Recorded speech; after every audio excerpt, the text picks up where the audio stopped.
Thank you for tuning in to the GSMC Basketball Podcast presented by the GSMC Sports Network. I am your host, Nelson, here on this wonderful Friday afternoon. And surprisingly, we have some NBA news to cover in this offseason. I know the offseason literally just started, and I'm honestly very surprised that we already have moves coming in from teams and moves coming in from players this early in the game. And so the first thing that we're going to talk about is the trade between Alex Caruso and Josh Giddey. You know, the Chicago Bulls and the Thunder. They recently engaged in trade talks, and they just finally finalized a trade just to swap those two players. So we're going to talk a little bit about that and why. Then, in the next segment, we are going to talk about JJ Redick and his contract with the Lakers. Now, I said he was in a previous podcast that he was definitely going to be the Lakers' next coach. And, I ended up being right. The sources ended up being valid. And it turns out, the sources actually, leaked that information a bit earlier than they should have because there was no official contract signed by JJ and the Lakers. So we're just going to talk a little bit about that. And now, since we finally have a contract that he signed.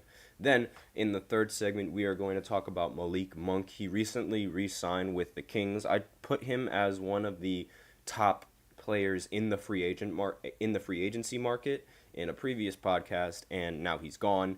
Now he's, not really gone, but now he just, left free agency, and now he's on the Kings again. And then in the fourth segment, we are going to talk about Klay Thompson and his market in free agency, given the Malik Monk deal with the Kings. So we also have a special fifth segment that I reveal at the end of the fourth segment, so be sure to stay tuned for that. But before I begin, I'd like to remind everybody to please use the link in the description to get your comments recognized, or the link displayed below the ticker on every single show segment. Once again, that is GSMCpodcast.net. Really makes the show much more interactive between myself and you guys. Once again, the link is gsmcpodcast.net. And with that out of the way, let's go right ahead into the first bit of news with, the in the NBA right now, which is the most recent trade between the Chicago Bulls and the Oklahoma City Thunder. I was not expecting this trade to happen coming in from the Bulls, because I really, I felt that the Bulls really found value in Alex Caruso, and they really liked him on the squad. He was providing enough for them both on the offense and the defensive side of the ball. I did not expect the team to trade a player that is incredibly valuable, and on top of that, I didn't expect them to, in return, get a player that might not actually be that valuable. Now, you guys know that I'm not a big fan about talking about Giddey. I don't like him. I don't like what he allegedly does. I don't like the things that he's gotten in trouble for. I don't like it at all. And I'm not going to touch on it because, I just don't want to touch on it. Funny joke right there. But aside from that, all the stuff, off court, I guess it makes sense, why the Thunder wanted to trade him away, because, all that off court stuff, it was a little bit of a distraction, and I wouldn't be surprised if, it caused some chemistry issues in the locker room, because let's face it, when an accusation like his just comes out of the blue, and there's pictures that sort of, that taint a bad look on one of your teammates, you're going to feel some kind of way. And after that incident, Chet Holmgren unfollowed Josh Giddey on Instagram. So it's clear that, he doesn't want to really be associated with Giddey and his things off the court, whatever it might be. And, it's a little bit weird. I'm not going to, for those of you guys that know what Josh allegedly did, then you guys know exactly why it's weird and why I just don't want to talk about it right now, and why Chet Holmgren was being a little bit distant in that time towards Giddey. And it makes sense how, the rest of the locker room and the rest of the the rest of the players probably wouldn't feel, or they probably would agree with Chet, and they'd feel the same way about Giddey. So this trade, I see this as a great move from the Thunder. This is an A-plus trade coming in from the Thunder. The fact that they were able to get rid of someone who was going to be a problem in the locker room, and they replaced him with someone who, in my opinion, is so much better and can fill the roles that you need so much better. Because while Giddey is, mediocre at doing everything, because, he's pretty good at scoring, he's pretty good at rebounding, he's pretty good at passing, and that's really, he's a triple-double, he could be a walking triple-double, but he just wasn't. And then in the postseason, he was even worse. He was arguably the biggest reason why the Thunder didn't make it farther in the postseason. His lack of defense, and he had one of the worst box plus minuses compared to anyone in the series. It was horrible. His performance was horrible, and after that performance, it almost demanded him that he be traded. Honestly, it's that's really it's a good move from the Thunder. Now, from the Bulls, on the other hand, that's completely different. I don't understand why the Bulls would actually, engage in this trade. I didn't expect them to want to give up a player that valuable and that, because he's Alex Caruso, while he isn't the same offensive talent, he's a great defender. And defense and his play style, a lot of teams find that incredibly valuable, being a 3-and-D player. And I feel like that is a great mix for the Thunder, having a 3-and-D guard to pair along with Shai and help him on sort of the defensive side of the ball, because Shai, he plays pretty good defense with the steals and things of that nature. Pairing him up with Shai is going to be really cool. And let me just see. So, and on the Bulls' perspective, I mean, acquiring a player like him, like Giddey, I could see it as a little bit of a benefactor as well, because he can do a lot more with the ball than Alex Caruso, I'm sure. Given his heights and given his abilities on the court, he could be a pretty good scoring option. However, I'm not sure how his off-court antics are going to mesh well with the locker room. I also have no idea how his chemistry is going to be with the Bulls and the locker room with that. I'm not entirely sure if the Bulls have the intention of sort of blowing this entire roster up as well, because they've recently been engaged in different trade talks. They've been they've been listening to several trades, for Zach LaVine. And it seems like, not to mention DeMar DeRozan's going to be a free agent, it seems as if they're trying to put themselves in a rebuilding situation, because now they're looking at trades for Zach LaVine, and there's also the possibility of DeMar and free agency. And given how this sort of era with DeMar and Zach LaVine hasn't worked, maybe they try to blow up the roster. And honestly, the Bulls, they've been trying to trade Zach LaVine for a while. So maybe this is finally the year where they get to finally do that. But this is let me know in the comments what you guys think of this trade. I'm just looking at an article right here, and in Chicago, Giddey's fate might be tied with the rest of the roster. If DeMar and Zach come back, his weakness as a shooter will likely continue to hold Josh Giddey back. He's best suited as a full-time point guard, and those on-ball reps won't be available if DeRozan and LaVine are still there. And not on top of that, Kobe White being the point guard also doesn't help your situation, especially because Josh Giddey is much better with being a much more ball-dominant player. And why did they engage in this trade? Well, one of the biggest reasons why this trade was even engaged in the first place was because the Thunder were looking to move Josh Giddey over to the bench, and Josh Giddey wasn't happy with that. So he decided that he would rather get traded than come off the bench, which is a little bit, I think that's a pretty lame mentality because, like, if your team makes it to the playoffs and you're in a very good position to win, I feel like you should stick with that team and just listen to whichever role they assign you to and see how far it could take you. Then that's when you start to trade. Or that's when you engage in a trade. I mean, they were the number one seed in the Western Conference, and their lack of experience and Josh Giddey's lack of play costed them the series between against the Dallas Mavericks. So I don't know, like maybe they could have probably gone a little bit farther if they maintained the or if they made the adjustments that they needed.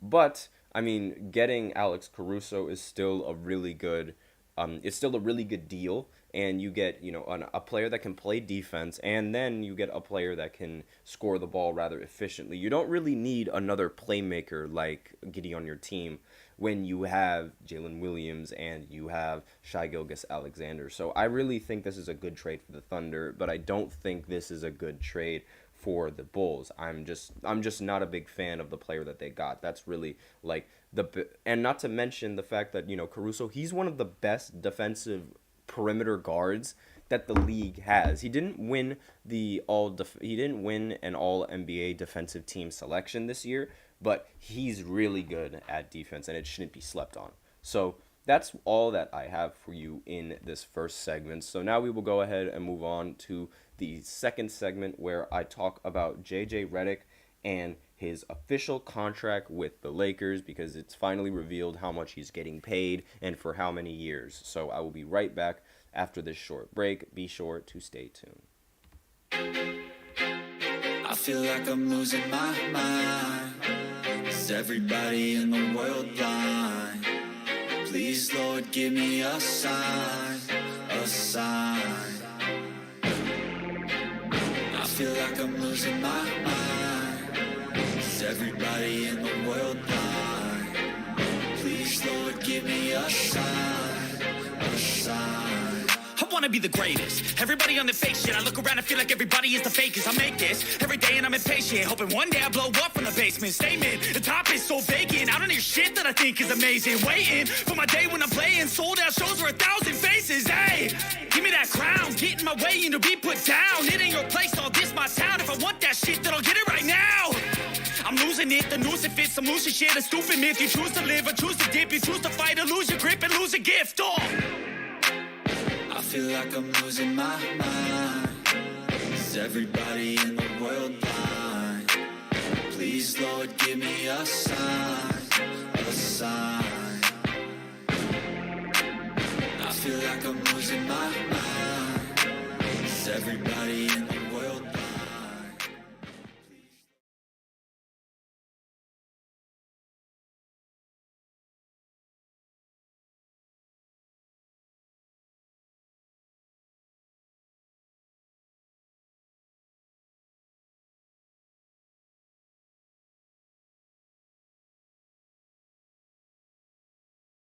And we are back with the second segment of the GSMC Basketball Podcast, presented by the GSMC Sports Network.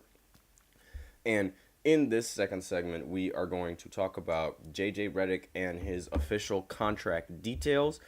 But before I begin, I'd like to remind everybody to please go ahead and use the link in the description to get your comments recognized, or the link displayed below the ticker on every single show segment. That is GSMCpodcast.net. It's the same link. It really helps the show, makes the show much more interactive between myself and you guys. Once again, the link is GSMCpodcast.net.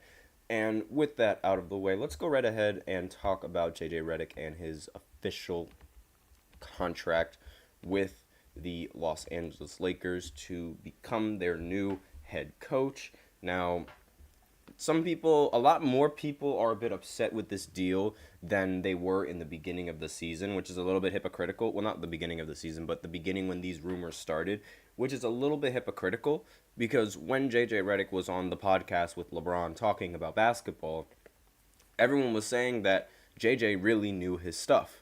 Now they're saying that he's not going to be a good coach because of his inexperience. So I don't really know what side the media is on here. I don't know who they're like who they want to win, who they expect, well, not who they want to win, but who they, I, I don't understand. Like, I genuinely don't. Like, because on one end, everyone's saying it's a good move, then on the other end, everyone's saying it's a bad move. And it's like, in the beginning, everyone was saying it's good, now everyone's saying that it's bad. So it's very, like, it's bipolar almost. Like, it just flip-flops between good, bad. This happens all the time with the Lakers offseason, and I can't stand it. And I mean, the details of the contract. Let's go over the details before we get into anything else. So I mentioned that in the previous podcast he was hired, but that information was actually leaked out a little bit earlier than it needed to be, and it was on accident. But finally they negotiated a deal, and it's a 4-year deal, which will be around $8 million per year. So his while the exact structure of the deal is unknown, an $8 million salary would make JJ Redick one of the 10 highest paid coaches in the NBA. Head coach contracts aren't really made public, but Popovich and Kerr, they're believed to each make around $16 to $17 million per year, which is a lot of money for a coach. Now, expecting that, giving JJ Redick a top 10 paid position, despite the fact that he's inexperienced, it seems a little bit out there, and it seems a little bit crazy because there are other head coaches on the market that are experienced and they could have interviewed, but they decided to opt with the one that has zero coaching experience. This could really backfire on them. But it could also, or it could end up being really good. Like, we have no idea how he's going to be as a coach. And I thought that Steve Nash was going to be a pretty good coach because he was a really good point guard. And that ultimately ended up being untrue. So, with that, let's go ahead and continue reading this article. Eric Spoelstra is next on the list, but behind Steve Kerr and Greg Popovich, with the $15 million per year that he gets from Miami. Monty Williams, who was fired this week only after one season into the Detroit Pistons after signing his massive contract, he made an estimated $13 million last season. Nick Nurse, Doc Rivers, Michael Malone, and Rick Carlisle all make in the neighborhood of $8 million per year. So he's going to be making around the same money as Doc, Michael Malone, Nick Nurse. Now, as much as I don't like Doc Rivers as a coach, one of the things that he has on his resume is a championship ring. He also has several other bad things, like several 3-1 losses, several 3-1 leads blown in the postseason, several 3-2 leads blown in the postseason, several 2-0 leads blown in the postseason. He has it all. But he does still have that championship. And, should a championship that's from 2008 be worth $8 million per year? Maybe not. Maybe not. I'll have to rethink that a little bit. But the Lakers, they may not have offered Redick anything close to what they're willing to pay Dan Hurley, but Redick has no previous coaching experience and honestly should be pleased with the deal given the circumstances of the Lakers. Now, there was also a rumor going about saying that, one of the members of the coaching staff that JJ Redick is planning on bringing along is Rondo, which is honestly a little bit surprising because, again, that's another person that doesn't have any coaching experience and you're getting him on the staff. You need a really good staff. I understand that, but get some more people with experience. Surround yourself with the people that have the experience of being in the front office or not being in the front office, but being in the head coaching slot. And then you'll be able to learn from that and be able to ultimately get a little bit better at your job. That's just my opinion. That's what I would do. I would surround myself with all the experience that I could possibly have. Now, one of the things that I'm expecting going into this offseason, I'm expecting this league to do a tampering investigation. Now, you might not understand why, but it's like the podcast that LeBron and JJ Redick started. I feel like, in my opinion, that is the biggest lead to a tampering. Just think about it. I mean, LeBron on a podcast with JJ Redick, head coaching spot is vacant, and they're talking about basketball. Everyone was saying that this is an interview from LeBron to being that JJ might end up being the new head coach. Now, they were also saying that LeBron didn't talk about him being the head coach at all on the podcast or off the podcast, but do we really know that? I know I'm just, spitballing here, but this is just my theory. I genuinely think that there might be a tampering, there might be some kind of tampering. There might. This is just this is just a thought, because I remember in the NFL, there was also an instance of tampering between the Dolphins and Tom Brady. The Dolphins were negotiating, with Tom Brady to see if there was a way to get him on the Miami Dolphins as opposed to staying in Tampa.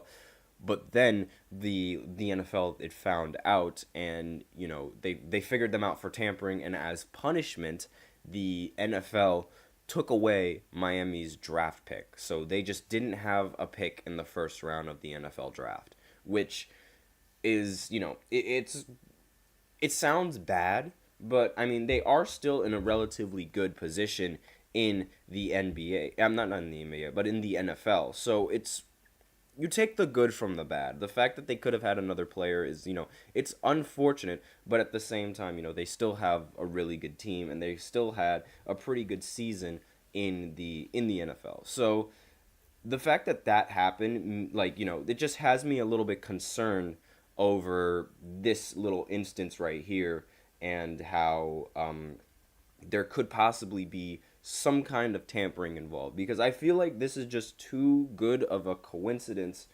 for, LeBron just starts a podcast with someone, and then immediately that person becomes the new coach for his own team.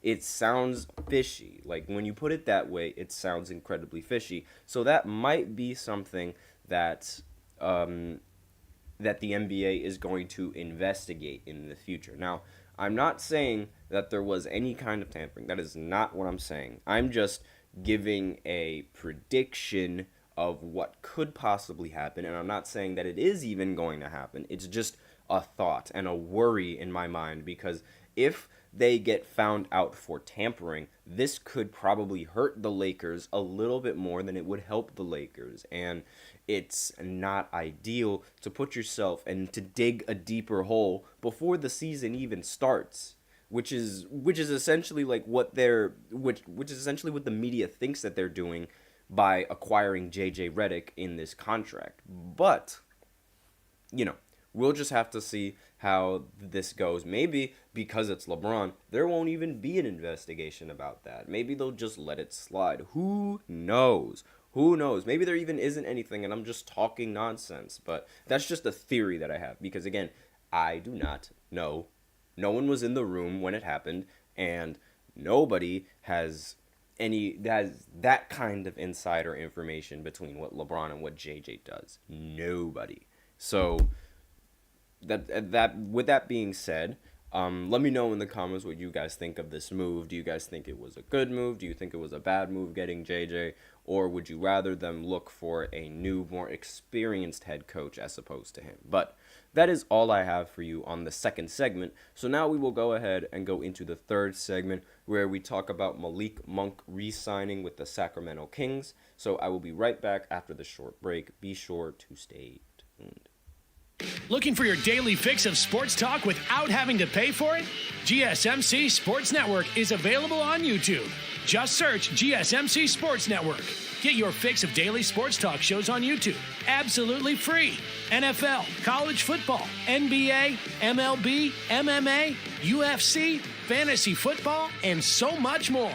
GSMC Sports Network has shows running all day long, with new sports shows starting every 2 hours. Just like on your favorite cable sports channel, except GSMC Sports Network is absolutely free. Just search GSMC Sports Network on YouTube to catch one of your new favorite shows, like the GSMC College Football Podcast, Chip Shot Football Podcast, Hoops and Heels Women's Sports Podcast, GSMC Basketball Podcast, and so many more. Check it out for yourself. GSMC Sports Network, now available on YouTube absolutely free. Search GSMC Sports Network on YouTube right now.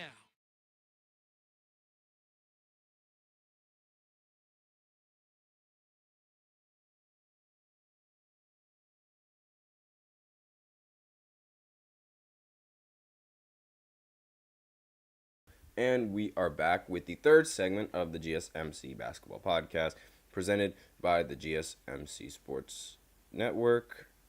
Hold on. My bad. I was just looking at my phone because I got an ESPN notification saying that Nico Harrison is going to stay on the Mavs roster and that the Mavs intend to improve going into the next season. So we'll see how they improve, but that's not what we're going to be talking about in this segment. So in this third segment, we are going to be talking about Malik Monk and how he re-signed with Sacramento on a new contract that he has with them. I think this is great for him. This is great for the Kings. Great move immediately, re-signing him to a whole lot of money, and he's definitely well worth the money. So I'll just go ahead and read the entirety of this article real quick. So according to NBA Insider, the Kings and Malik Monk have agreed to a 4-year, $78 million deal that includes a player option, as the Kings were able to keep him without having him test the market. Now, this is the best case scenario for the franchise, as the agreed upon contract is the max they could offer Monk. Like, that is the most money they could have offered Malik Monk. Meanwhile, teams could have offered him way more money than that. Now, coming off a career season where he averaged 15 points and 5 assists per game, the raise was definitely, it's well earned. And, he didn't win Sixth Man of the Year, unfortunately, even though I think he should have, I think he deserved it. He ended up proving that he is a very good option on the team, and he's definitely a piece of that, a very, very important piece that the Kings need in order to be successful. And while they didn't really have that much success this season, they've had a lot of success, in other seasons, and this season just wasn't their year.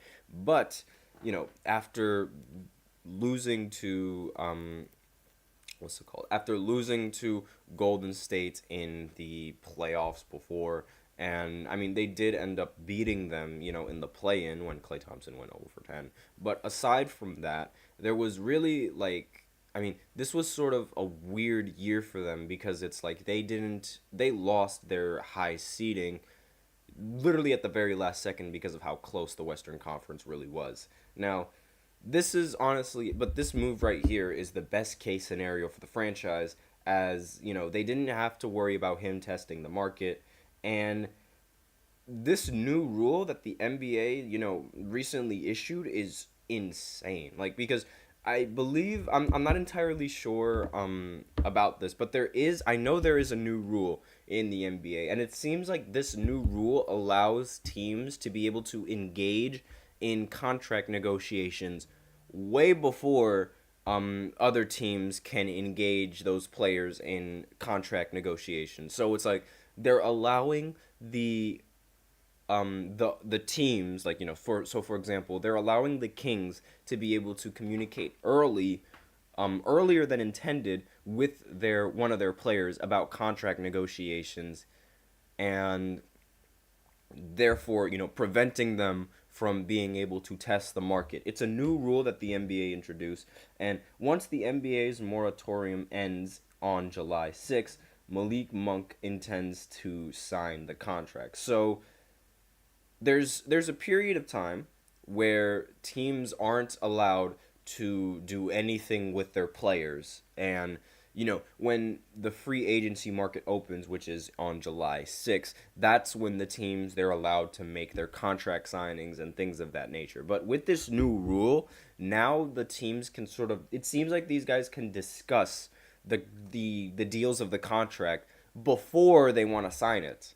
And they can make public that they intend to sign that contract before, other teams can even, make a counter offer. So it's very interesting. And the deal was worked out by Representatives Jeff Schwartz and Marcus Monk of XL Sports, with Sacramento Kings general manager Monte McNair and assistant GM Wes Wilcox. Knowing that Monk is coming back will certainly make things easier for the front office this offseason. That is one less hole they will need to fill in the roster as the Kings look to get back into the playoff picture. Despite winning only 2 fewer games in the last season than they did in 2023, the team missed the playoffs. And after finishing in 3rd place last season, they finished 9th in this season, resulting in a loss to the Pelicans on the road in the second play-in tournament game. Now, a big reason that the Kings were unable to get back into the postseason and win the play-in games was because of the absence of Malik Monk. He suffered a knee injury, leading to his final game in the season being on March 29th. So, despite the fact that the Pelicans didn't have Zion, the Kings also didn't have a very important piece to their offense, and they desperately needed that important piece. Otherwise, they just weren't going to win. So I definitely feel like this is a great contract for the Kings, and it also sets a little bit of a precedent. What's it called? It shows a little bit of a precedent for what other players are valued at. So right here, it seems like Monk is valued as a 6-man, despite his production. He's going to make $78 million for 4 years. So now that's really going to be interesting. How many, what other offers the players are going to get, and how the market is going to shift, how people are going to view the value of their players. It's going to be very, very interesting. And there's endless possibilities with this move, and I'm going to actually be talking a little bit more about that in the next segment when I talk about Klay Thompson and his little the possibilities of his free agency market and things of that nature. But let me know what you guys think in the comments of this move with Malik Monk and the Kings. I mean, do you think he should have probably looked to chase more money? Or do you think he should have gone to a completely different team? Would you guys have liked him to be on a different team, or do you think this is the right fit for the Kings, just to ultimately get him and keep him and keep him under $100 million, which is it seems like a lot to give Malik $100 million, obviously, but the fact that they didn't allow him to test the free agency market, because I wouldn't be surprised if there would be other teams that would have been trying to outbid the Kings in getting Malik Monk. Now, we have Bernard Archer in the chat. He believes that this is the right fit for the team. Yeah, I agree with that. I mean, I'm not a big Kings fan. I don't really follow the Kings like that. I'm going to be completely honest with you. But I do like Malik Monk, and I do understand the value that he brings as a 6-man. While he does come off the bench, he's definitely good enough to be a starter. But I definitely feel like his role is, just better coming off the bench. Like a Lou Williams kind of player. Everyone remembers how Lou Will, he was the 6-man with the Clippers for a little bit. And, he would get more minutes than the starting point guard on the team, but, he would come off the bench just because, come off the bench. And why not? He was so good at, coming off the bench. It just made sense for him to continue to do it. It was working. So I think he should just stay on the bench. I don't think he should be a starter. And, the fact that you think, oh, my God, a guy coming off the bench making $78 million, that is a lot of money. Oh, my Lord. what is the matter with this team? No, that's actually a very, very good price for someone as good as Malik Monk. And it's a big deal that he signed before even testing free agency, because other teams, like I said before, other teams might have outbidded him, and they could have offered him even $100 million by other teams. And it's like someone would have gone higher than the Sacramento. This is like a really big steal for Sacramento. Orlando could have been an option for landing Malik Monk, as I said before.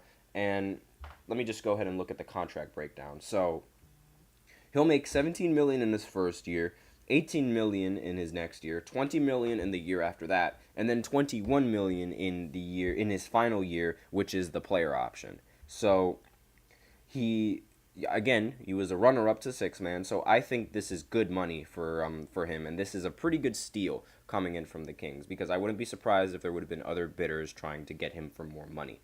It's been really, a meteoric rise for Malik Monk. And, over the last 2 years on Sacramento, after he was only able to command the veteran minimum from the Lakers in the summer in 2021, he played well for the Lakers and has broken out with the Kings. So just another player that just gets better after leaving LeBron. So, yeah.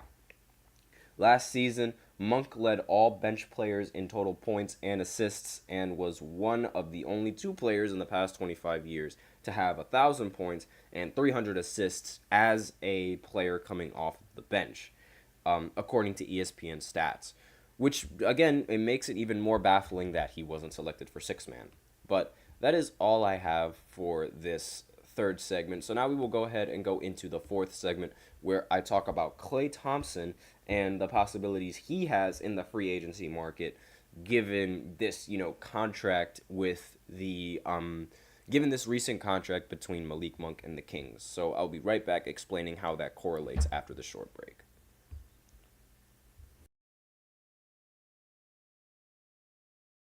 For the best and latest podcasts available anywhere, go to the podcast app on your cell phone and type in GSMC to access free content-rich podcasts on health and wellness, book reviews, sports, entertainment, relationships, social media, movies, technology, finance, and even weird news. Subscribe and download the GSMC Podcast Network's family of shows, available everywhere podcasts are found.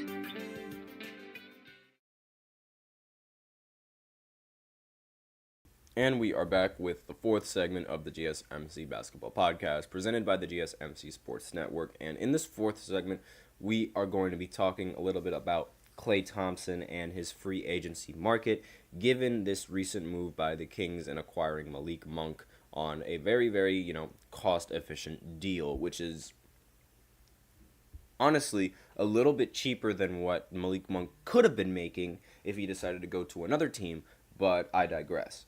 So, looking at Klay Thompson and the Golden State Warriors and their situation, obviously one of the key parts of Golden State Warriors and their successes have been from Klay Thompson, being, the second splash brother and being a player that is very good at hitting three-pointers except in an elimination game.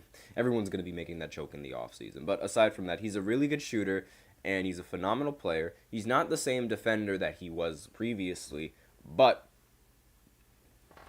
what does that matter when you can shoot the ball like it's nothing?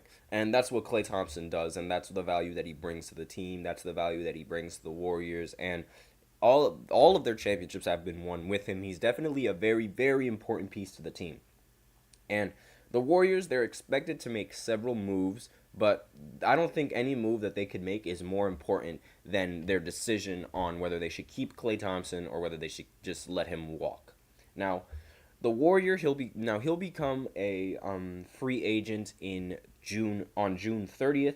However, the new rule that I talked about, I just figured it out. It's a CBA, and it allows teams to negotiate with their own free agents immediately after the NBA Finals, giving it gives the team that owns that player currently, not really owns them, but the team that has them under contract, a little bit of a head start than compared to all of the other teams in the that could be interested in getting him onto the roster.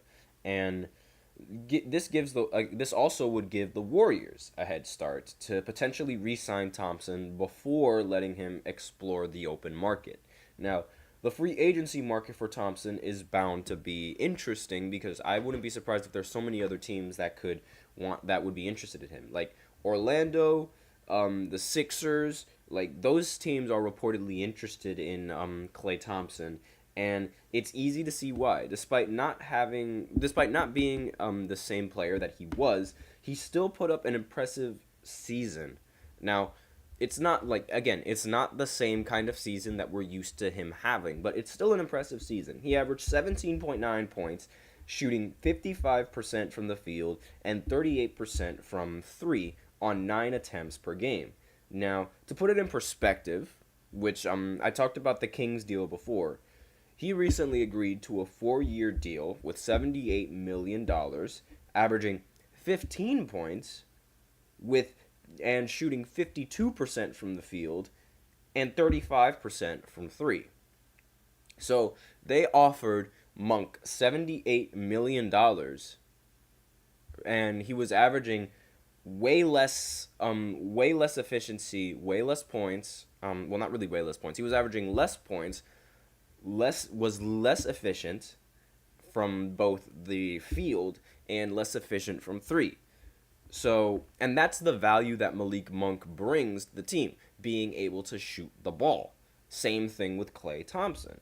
So, if that is a similar contract with less years could be a suitable deal for Klay Thompson and the Warriors, since their numbers Klay Thompson's numbers, like, his points and his efficiency, they're better than Malik, but it's marginal. It's really close. It's really close. It's not like a huge, like a 5-point difference or a 10-point difference. It's not like in terms of efficiency, it's not like a 6% difference. It's not it's a 3% difference, and the difference in points, it's a 2-point difference. So it seems similar. Like the players, they seem to bring the same amount of value when you look at the averages. And the fact that Klay gets more minutes than Malik also might play into the fact that his numbers are just better than him. So it only takes one team to offer a massive deal to shift the entire landscape of NBA's free agency. And as the offseason progresses, all eyes are going to be on Golden State's Klay Thompson as he contemplates the next chapter of his career. And, this deal with Monk, it might, depending on how much more a team is willing to pay for Klay Thompson, it could change everything in the market. Because if the Warriors are willing to go into a bid war with another team, and another team opts to give him way more than $100 million for his contract, depending on the years, of course, then this could be seen as something that's like, it could either change the market of free agency, or the market could stay the same, and the team that ultimately ended up overpaying for him are going to suffer the consequences of that. Because that's the big problem with this Malik Monk deal. We have no idea, exactly how the market is going to shift now with this new deal and this new thing.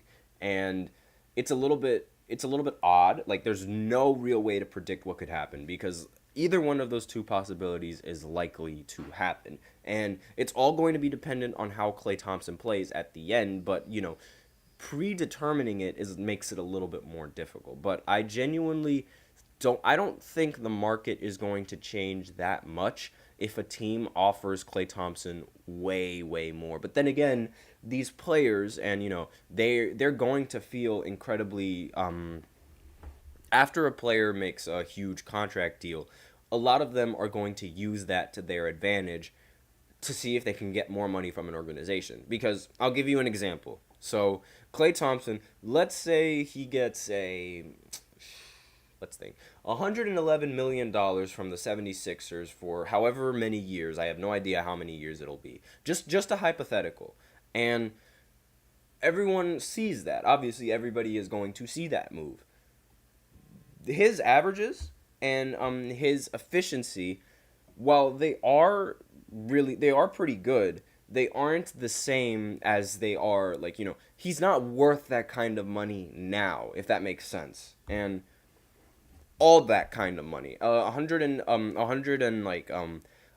million or more, I don't think he should be making that kind of money. That's just my opinion on Klay Thompson, especially after this deal with Malik Monk. I honestly feel like, they should be making around the same amount of money, Malik Monk and Klay Thompson. I genuinely think that, and I feel like if you structure the contract like, the same way as Malik's, but, maybe give him like 80 or 81, 82 million as opposed to 78 million, I think that's a pretty decent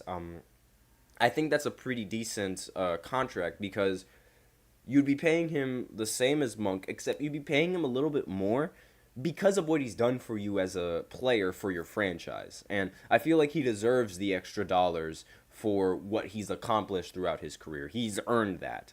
But if he goes overboard, then other players might use that to their advantage. Be like, oh, well, Klay Thompson signed with the Magic or signed with the 76ers for 111 million per year or something like that. So why would I be getting paid less than Klay Thompson when I've averaged this, when I've averaged that, when I've averaged that? So that's the scenario that could change the market, and a lot more players are, in this day and age in sports, are using that to their advantage. Like, loyalty is out the window. It's all about, money, money, money with this league. And with a lot of the players, that's how it works too. So they might use that to their advantage when negotiating contract deals and how much money they want to make, because they could use Klay Thompson's huge deal and be like, okay, well, I mean, I definitely feel like I deserve more money than Klay Thompson. If you don't want me, then I'll go ahead and find a team that's willing to pay me that amount of money. So that's how it could change the free agency market, and those are the types of scenarios where, it could potentially happen. Now, let's talk a little bit about the teams that are interested in him. The 76ers and the Orlando Magic. I think the Magic are a much better pick to play than the 76ers, in my opinion, because honestly, now that I think about it, either or could work. Either or could work, because they'll have the shooting option that they need to help Joel Embiid. They'll have a solid team, and just like, again, maybe this could all backfire as Klay Thompson goes 0 for 10 again in an elimination game, matching Tobias Harris in points. But then again, it could also end up turning out really well. But I really think that he would be a better fit for the Orlando Magic, because that way he'll be able to sort of talk and mentor those young guys on the Magic and, teach them what it takes to be a championship contending team. So I really would rather see him on the Orlando Magic than I would rather see him on a team like the 76ers. And speaking of the 76ers, that is going to be what the next segment is going to be all about. And it's going to be all about how the 76ers, for some reason, aren't interested in Paul George or Zach LaVine. So I'm going to talk about that in the final segment, because I genuinely think this is very surprising, because how are you not interested in either of those players? So I'll explain a little bit about that after this short break.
And we are back with the fifth segment of the GSMC Basketball Podcast, presented by the GSMC Sports Network.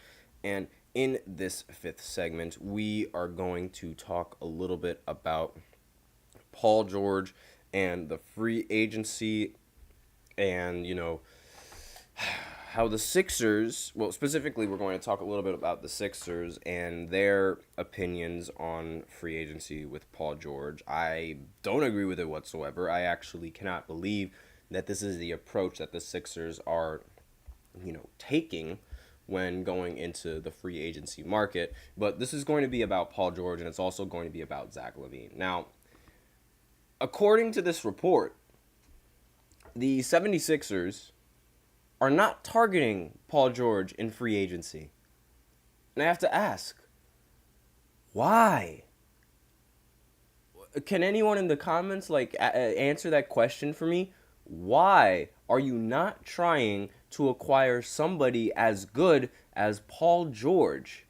Even though you have the cap space, you have you have a good enough team to be able to compete.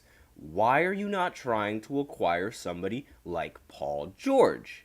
Especially after this recent postseason where you got completely destroyed by the New York Knicks, and not to mention Tobias Harris got completely destroyed by the Sixers media, scoring 0 points in an elimination game. I don't know what it is about Philly, but it's like, every single time, there's always going to be that one player that just sells the game when the series or the game is in the balance. Ben Simmons did that in 1 year. Then after that, James Harden did that 2 times in a row. Then we have Tobias Harris, who scored 0 points in an elimination game. And I have to ask, why are you not trying to pursue Paul George in this free agency and just let Tobias Harris walk? Why? I'm so confused. The Sixers, according to this report, they've been connected to Paul George for some time now. However, Shams recently reported that the 76ers' interest in George has significantly waned. Whatever that means, which I'm assuming it means they're less interested. This is surprising, as George is a star player and would be a great fit for the 76ers, which is what the article is saying and which is what I'm saying. He is such a better Tobias Harris than Tobias Harris. He can do everything on the basketball court. He can play defense. He can shoot. He can dribble. He can play make. He can do all of these things. Why don't you want to put this player on your team? I don't understand it. The only downside to Paul George are the injuries, which might backfire for them, honestly, now that I think about it, because, Joel Embiid gets injured a lot, and then Paul George, he gets injured sometimes in the postseason as well, so that might backfire for them. But aside from all that that chatter, having someone like Paul George who might get injured is so much better than having someone like Tobias Harris, who might not get injured, but again, doesn't really do much when he's there. So I personally think that this is a huge missed opportunity for the Sixers, because it's like, why are you not engaging in trade talks with this guy?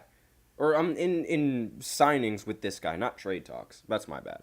But he's been a member of the Clippers since the 2020 season, ever since, the Clippers gave up almost I dumb it all down and I say 16 draft picks, because the amount of picks that they gave up for Paul George is a lot.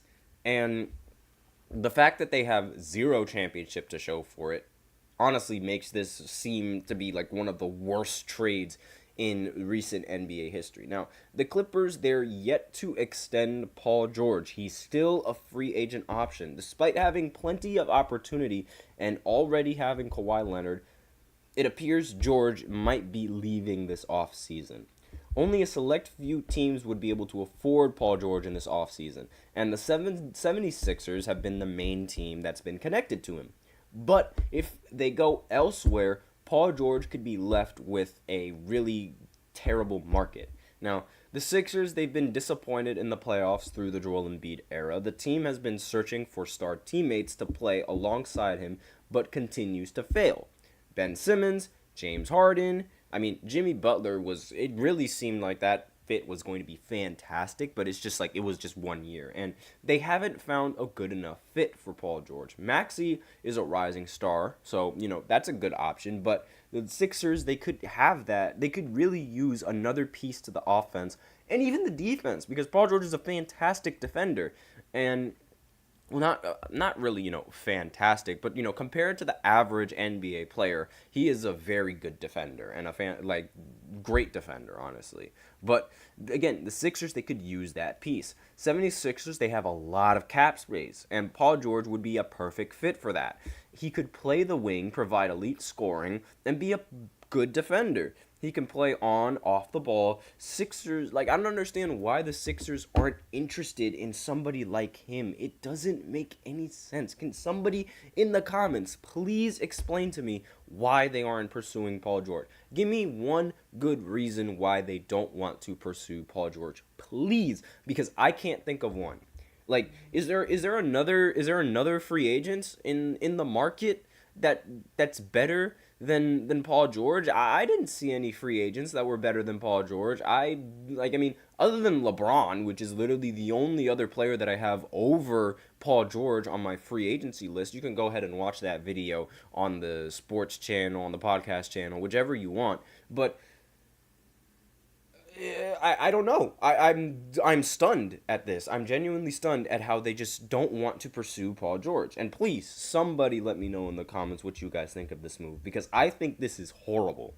I think this is bad for the Sixers, because this does not make sense. And another thing that also I just can't wrap my head around is that, okay, they're not interested in Paul George.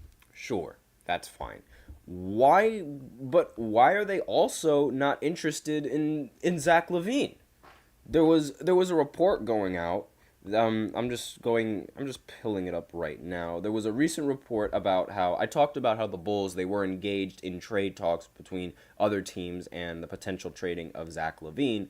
So that's the thing. That makes sense. The 76ers, they're not interested in trading for the Bulls' Zach LaVine for whatever reason, and I don't know why. Why don't they want to trade Tobias Harris or any of the other players that they have and just try to get Zach LaVine? The Bulls are very, very eager to trade Zach LaVine, and they've been eager to trade Zach LaVine. It seems like they're trying to blow up the roster. This would be a great time to get Zach LaVine, maybe even on a budget deal. Who knows? But the Bulls, they're really attempting to trade LaVine this offseason, and the problem is that they can't find someone that would take him at the trade deadline, which was the big problem, which has always been the problem, honestly, for the Bulls. Chicago, they just won. The Chicago Bulls, they've only had one playoff. They've only won one playoff game since getting Zach LaVine from Minnesota. My bad. I don't know why I stuttered so horribly, but LaVine, he only played 25 games this season. He underwent season-ending right foot surgery in February. So, again, the value is so much lower for Zach LaVine. Zach LaVine, when he's healthy, is a fantastic player. He's a two-time All-Star. He averaged 19 points, 5 rebounds, 3 assists. He shot 45% from the field, 34% from beyond the three. This is the time to get somebody on a budget deal, because you could make the argument that you have no idea how good he is going to be post coming from injury, and you could use that to your advantage as a team. And he signed a 5-year, $215 million contract with the Bulls in 2022, and he'll make $43 million next season and $45 million next season, which is a little bit, it's a lot. It is a lot. I genuinely will say, that's a lot of money. But it's still a better option for your team than just not getting Paul George. Why are you not interested in either? I don't understand. And I swear, if they go into this offseason and they don't make a single offseason move, I'm going to laugh so hard. It seems like I'm angry, but I'm honestly, I'm laughing on the inside, because this is just a hilarious this is a hilarious move from the Sixers, that just not caring about Paul George. Again, hilarious, because why wouldn't you care about Paul George? But the reason why it sounds like I'm this upset is because it's I don't get by things that don't make any sense to me, and this is one of the things that just doesn't make any sense to me. But let me know what you guys think in the comments. Which player would be a better fit? Do you think Paul George would be a better fit? Do you think Zach LaVine would be a better fit for the Sixers? Or do you think none of them would be a good fit for the Sixers, like how the Sixers believe, and just not get any of them? I mean, imagine they get Klay Thompson. Of all the free agents that they would want to pursue, I mean, I could see it working. Yes, I can see it. But getting Klay Thompson over someone like Paul George, I think it's a huge missed opportunity. A huge missed opportunity. Because Paul George, like, he could do everything that Klay Thompson can do, but a lot better now. Like, that's genuinely the thought process that I have. Like, Paul George can do everything that Klay Thompson can do. It's just a lot better. He can be a playmaker. He's a dribbler. He's also a great shooter. And let me just go ahead and look at his percentages real quick. Yeah. He shot 40% from the three-point line this year, which is on 7 attempts, which is, close to which is close to Klay Thompson's 9 attempts. And again, he's shooting very, very efficiently he's not shooting that efficient from the field, but from the three is really the big difference maker here, in my opinion, because here you have, because Klay Thompson, he's known for his 3-point shooting. And here you have the option to acquire somebody who shoots better from the 3-point line than him, while also being a better option overall, just as an overall basketball player, because, that's just the player that Paul George is. So, but that's my opinions on it. Let me know exactly what you guys think of this move in the comments. Let me know if you agree with it. Let me know if you disagree with it. I genuinely do not like how they're not pursuing any of these guys or Paul George specifically in this free agent market. I just don't like it. Now, that is all I have for this show, and that's going to be the end of this podcast. So thank you so much for tuning in to the GSMC Basketball Podcast, presented by the GSMC Sports Network. Your support means a lot to us, so please remember to subscribe to the show, leave a positive review. It really does make a difference. We also invite you to follow us on Facebook, Twitter, TikTok, and Instagram for more content and updates. And I also would like to remind you to please go ahead and use the link in the description to tip and to donate to get your comments recognized. It's also displayed below the ticker on every single show segment, as you could see. That is GSMCpodcast.net. Really helps the show, makes it much more interactive between myself and you guys. That is all I have for you today on this show. Thank you so much for tuning in. I am your host, Nelson, and as always, take care.